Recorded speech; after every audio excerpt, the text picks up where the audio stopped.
Good afternoon and welcome to the Essential HR Podcast. I'm your host, Brian Gorman. I'm here today with Mark Young. Mark is the CEO at myHRcounsel, and Mark was kind enough to join us this afternoon, and I want to thank you, Mark, for your time today.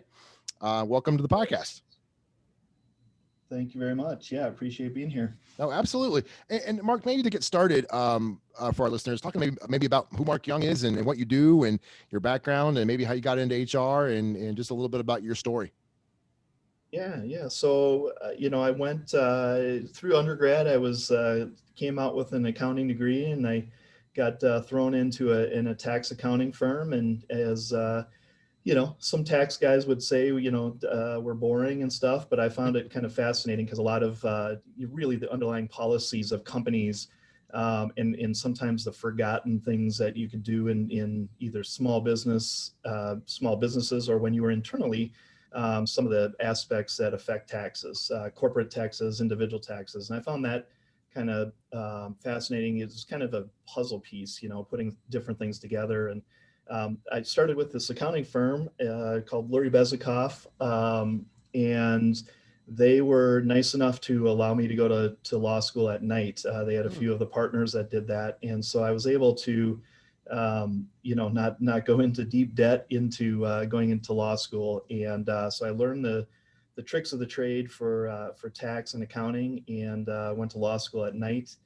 And then I came out and graduated and luckily passed the bar and went to a law firm for a couple of years. And then I kind of had a bit of a break from, everyone kind of needs a break in their career. And I was getting close to my late 20s and got picked up by a company called Personnel Decisions International. It's now a part of Korn Ferry, the large recruiting firm, global recruiting firm. And this was a growing company focused on HR consulting. They did psychological assessments and development and coaching.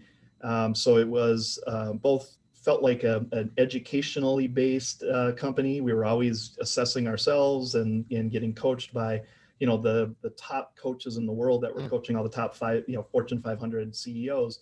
So it was kind of like having, 500 personal trainers, all PhD psychologists that could give me feedback. And again, in this company, I got a couple lucky breaks and ended up being the CFO and effectively the chief operating officer for all of the administrative functions. So, law and accounting, HR, sales, and really learned again on the fly, sort of through my 30s, and was just really given a tremendous opportunity, and learned how to do acquisitions and learned, really all of the interactions of overseas. We bought companies overseas and opened offices. We also opened a ton of offices and launched new products, et cetera, across the United States.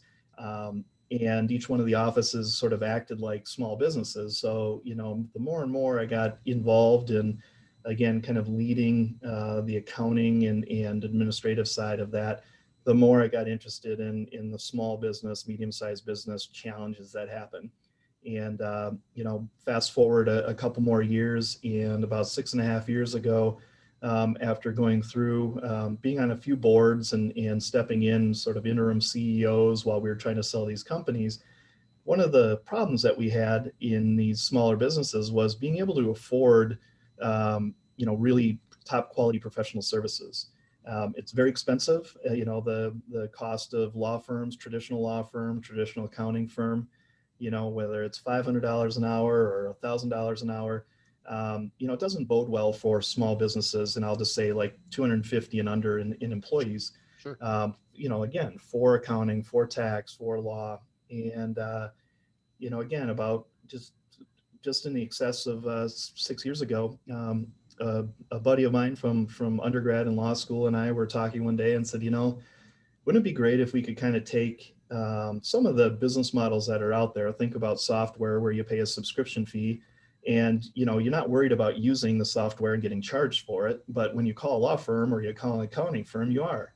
Right. And wouldn't it be great if we had something like software, knowing that, again, in law, you still need the professional judgment, but if we could do the business model where we pay a flat fee, you have the use of it without having to worry how much you're using it, and you're getting those professional answers. And the firm that a friend of mine was running did this in a really for individuals that bought legal subscription or bought legal insurance, and they were doing it via telephone. And I'd been with a few software companies and thought, if we could kind of marry up this legal portal and some software so that people could both look at documents and pull sort of documents and checklists and learn more, but also get a hold of our attorneys Hmm. and do so at on their time, not call up, leave a voicemail, hope somebody calls back, and that inefficiency. But leave, come in, open a ticket like you do with software support, Yeah. and ask a question, and then load balance the number of attorneys so that the attorneys that are open and free at that time can actually answer that question, rather than in the traditional law firm, you get assigned an attorney, and if that person is there, great. If they're working on something else, well, that's kind of a bummer. You wait for a while, and it's again just kind of taking the inefficiencies out of professional services and adding software to it, and learning some of the again some of the things that we did through telephony and some of those hotlines. So that was the launch of myHRcounsel, and again, we're now partnered with a great company in Prime Pay. Hmm. It's called Prime Pay HR Counsel, Yep. and that gets offered at a flat monthly fee. And again, it provides unlimited HR and employment law questions, as well as corporate and business law questions, and does unlimited drafting, things like employee handbooks and review of corporate legal documents, client agreements that come back redlined. Again, when you get charged from a traditional law firm, it's very expensive. And when you use myHRcounsel and Prime Pay's HR Counsel, it's a flat fee, and you don't have to worry about how quickly you get on and off the phone with your attorney. Right, absolutely. It's fantastic service, and I know we talked a little bit before we started to record, but with given the landscape of what's going on right now with COVID-19 and the pandemic and a new administration, maybe talk a little bit about what you're seeing out there, Mark, and maybe some of the. I don't know if we want to do like a top 5 list here, but what are some of the hot buttons that as we approach year end and all this change? What do you see small businesses really struggling with, and what are some of those topics that are top of mind right now? Yeah, absolutely. So a couple of things come to mind. First of all, even with or without sort of the transition and change in the political landscape, starting in March, of course, when the pandemic hit, it became just a tremendous flood of questions, and frankly a tremendous increase in our business and in just the size and number of clients that came on board, and largely because the number of issues that were coming up. I mean, obviously businesses were struggling, some were in the right place at the right time, so they were Mhm. growing. So with change comes, a lot of legal issues, a lot of legal questions. And again, in those smaller businesses, they don't have a on-demand, if you would, place to go. A lot of the Right. larger businesses, you have a large division of counsel, of legal counsel, maybe in your building or Hmm. access to that, or you have a little more capital where you can, certainly go to legal counsel that charges by the hour. So it goes back to March 16th of 2020 when a lot of the country got shut down. Hmm. The federal government acted quickly and came out with the FFCRA and Emergency Paid Sick Leave and Extended Family Medical Leave Act. And then we had, thousands of questions a day around what's the difference between, a layoff. If I terminate someone, do they in fact get the unemployment with the extra $600 that the federal government added with one of the stimulus?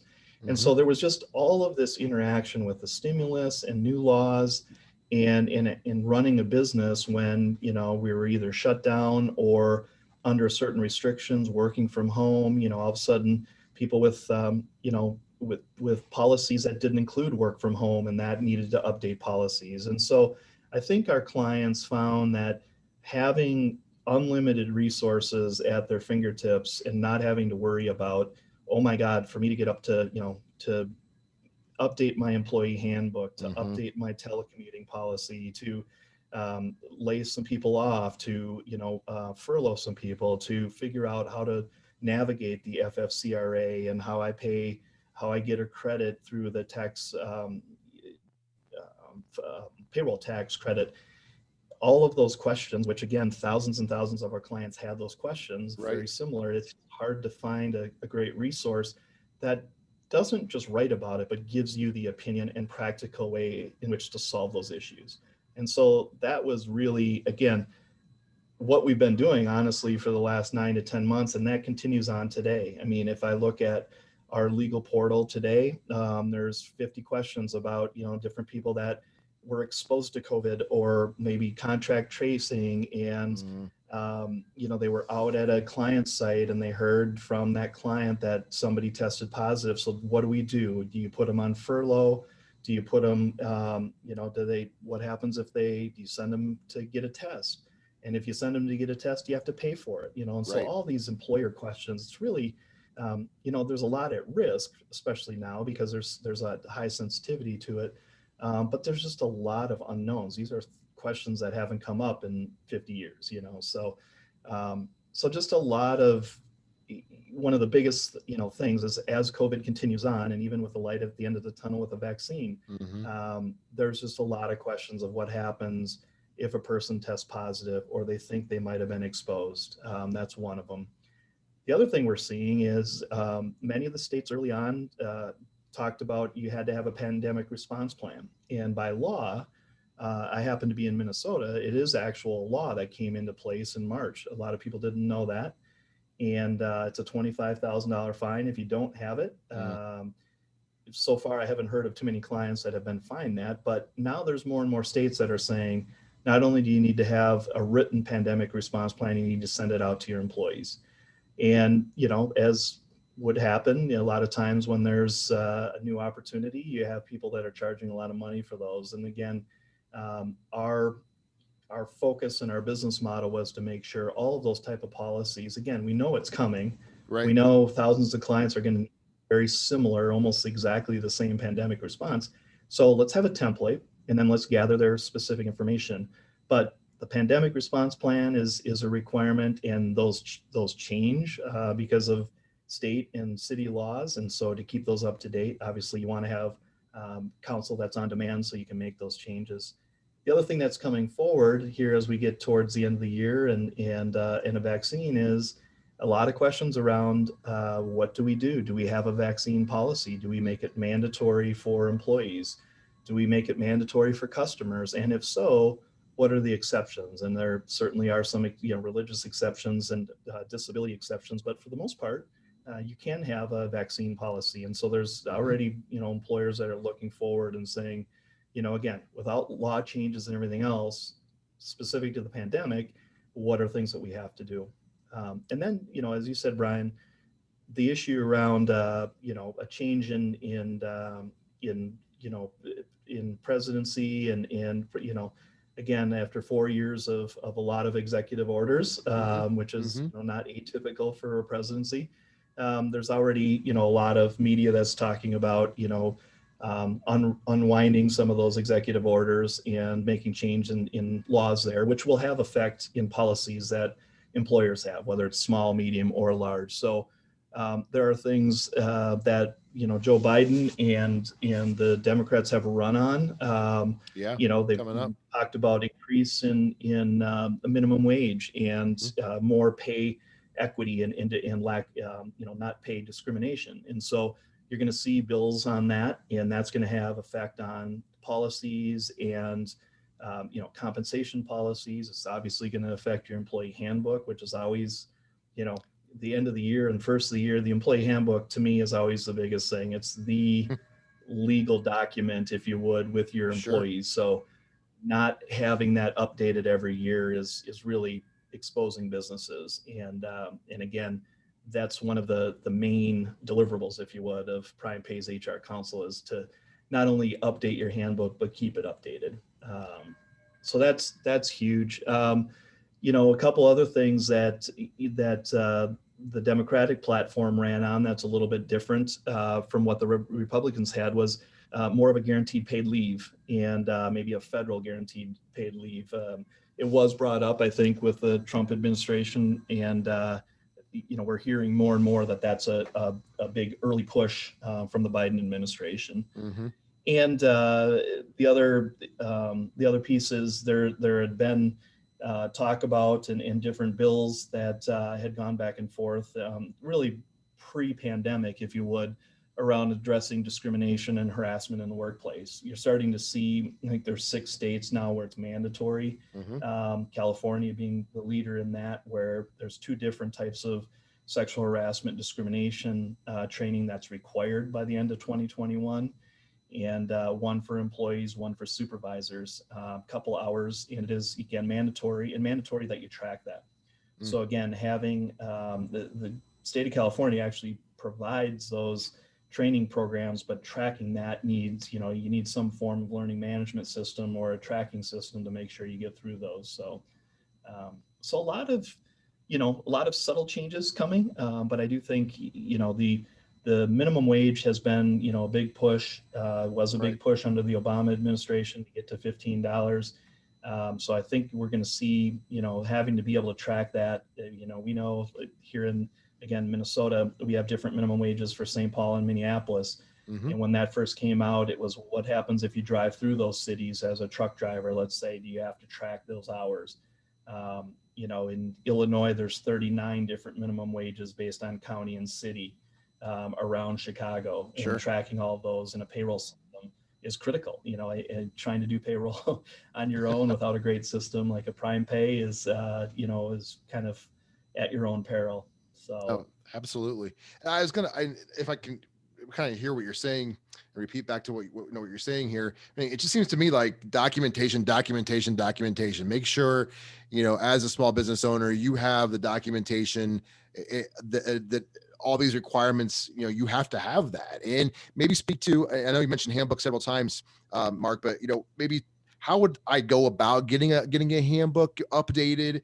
And then maybe speak to, again, the documentation points. I think if it's so critical, especially now, to have all this documented somewhere. Yeah. I mean, the employee handbook, the more and more I've got, years on me in practicing, especially employment law, it's the Bible, right? When we see clients that are having issues with their employees, they either leave and maybe there's a lawsuit or whatever, it's largely because the employee handbook did not address that. So, a couple of examples here. There are states where you do have to pay out PTO, California being one of them, but there are states where there's not. Well, if you earn that PTO and your state doesn't require that payout, if that's not in your handbook as to what you're going to do with that, for sure the employee is going to expect to be paid. And largely the employers are going to expect, hey, listen, you left, why would you get paid paid time off? If that's not documented, well documented in employee handbook and kept up to date. And again, there's more and more cities now. I think, there's talk about a federal law around that. If that's not updated and followed by in the law, or whatever your policy is as a small business employer, that just has to be documented, because as soon as somebody leaves and they're expecting 6 days of paid sick leave or paid time off, and they're not paid that, they've already probably counted that money. And if you can turn to your employee handbook and say, listen, here's the exact paid time off policy, the employee handbook in which you signed off on, end of story. And those are costly, to have an hourly attorney litigate that. And, obviously the other side is trying to win that. If you get depositions and you get to court, I mean, it's a big deal. And then you have agencies that are coming after that. The other piece is, and, again, I talked to slightly about this, some of the states that are now mandating sexual harassment and discrimination.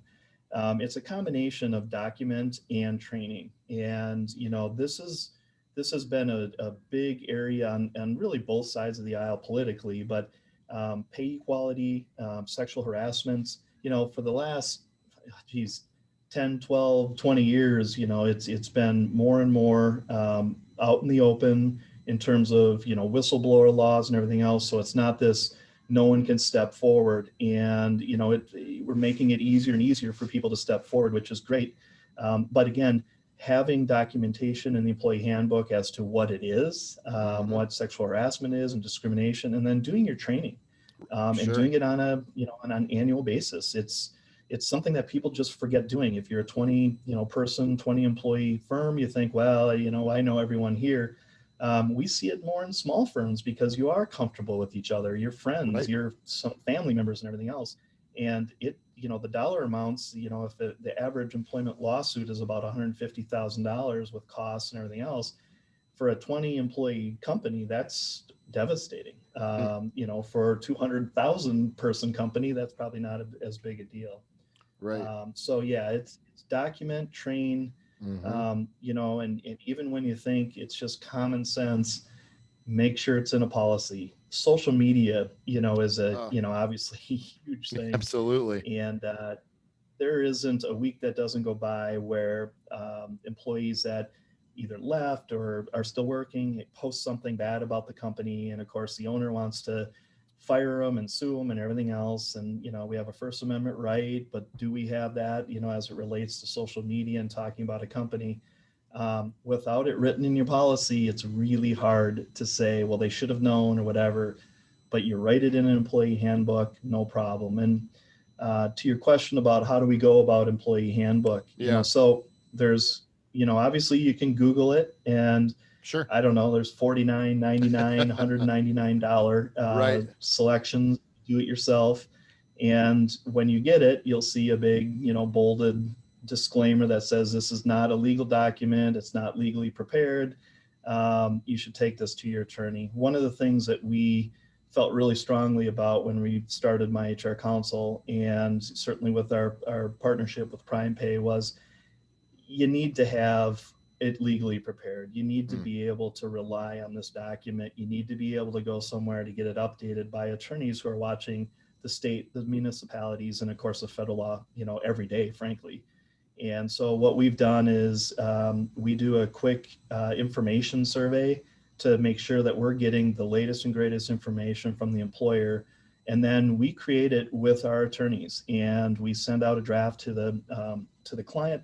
We make sure that any nuances or maybe their strategy is at the first page, so that it looks, it's not canned, it's not boring, it's not they can write it the way they want, but we're crossing the T's and dotting the I's when it relates to the federal and state and municipal laws. And again, being able to keep that up to date and not having to worry about keeping, going back to the traditional professional services model where you're paying by the hour. Mm-hmm. With myHRcounsel, you're able to get it updated without that changing your price. And Right. that's really about the only way you can keep an employee handbook up to date. Sure. Oh, it's a fantastic information, fantastic service, and maybe to finish up and kind of put a crystal, looking at the crystal ball into 2021 a little bit. What are we talking about? Say 6 months from now, like from an HR perspective, what do you envision? And again, it's hard to kind of envision 6 months down the road here, but Yeah. what do you think? What do you see? I kind of love this time of year because we all reflect on the year and what we, and especially this year too, what we've been through. But maybe fast forward a little bit. What do you see some of the topics and trends as we go into 2021, and what do you see from an HR perspective? Yeah. Well, I don't want to be a doom and gloom guy, but I do think we have, with transition and change comes some challenges, and honestly, you throw on top of that the challenge of, is there light at the end of the tunnel with the pandemic? So you kind of mix those all together and say, okay, what's coming out of that? If you think about some of the policies that President-elect Biden has talked about, there is going to be more focus on pay equity, and that has not been an area. While there's been bills that have come out, there has not been the appetite, perhaps to enforce the pay equity. So I believe we're going to see some of these agencies that are in place, whether it's the EEOC, or the FLSA, the Department of Labor, of course, has different branches that, as part of the deregulation of some of the things that President Trump put into place, an example, the Department of Labor has some divisions around, ERISA and welfare benefit plans.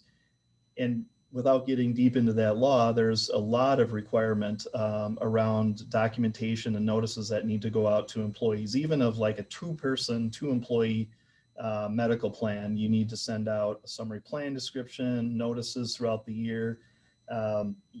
Those, for whatever reason, there's, in excess of 70% of businesses are not ERISA compliant.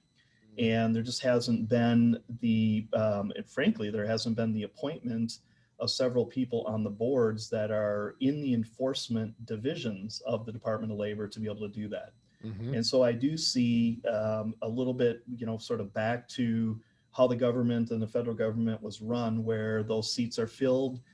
There is more enforcement from the Department of Labor. There's more enforcement from, the federal labor standards and the EEOC. And so some of these laws that are in place already around sexual harassment, and again, coming from some of the states, I think we're going to see more federal government. Typically you do, and more federal government involvement, and really more federal government enforcement.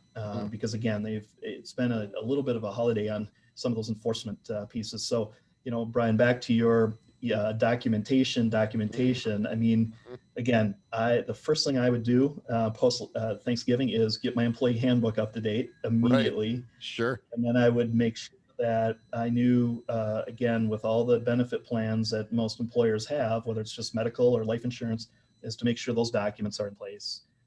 Because I do think the enforcement, again, late in the Obama administration, they hired in excess of 4,000 people at the IRS, like 2,500 people at the Department of Labor to enforce some of these benefit plan issues. And then that got reversed in 2016. And I think that will come back. And again, like I said, the sexual harassment and pay equity, the enforcement of those, I think we're going to see more than just the law that got passed and is kind of sitting on the books. Fantastic. Mark, thank you so much for your time today. Great conversation. I loved all the information and what you had to offer, and certainly I would love to have you on again, and wish you happy Thanksgiving, and thanks again for your time. Appreciate it very much. Thank you too, Brian. Yep. Happy Thanksgiving. Thanks. Take care. All right, you too. Perfect. Good to go? Yeah, thank you. That was awesome. All right. Yeah. Okay, good. I had a question. Actually, I think we're still